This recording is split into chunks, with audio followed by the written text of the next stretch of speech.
अग्ना विष्णु सचोषसे मा वर्धन्तु वाङ्गिरः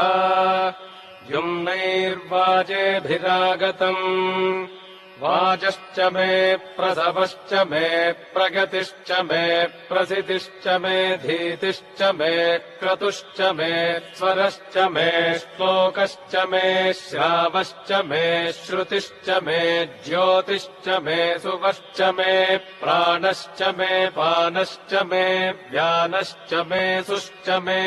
चित्तम् च म आधीतम् च मे वाक्च मे मनश्च मे चक्षुश्च मे श्रोत्रम् च मे दक्षश्च मे बलम् च म ओजश्च मे सहश्च म आयुश्च मे जरा च म आत्मा च मे तनूश्च मे शर्म च मे वर्म च मेऽङ्गानि च मे स्थानि च मे परोगुंषि च मे शरीराणि च मे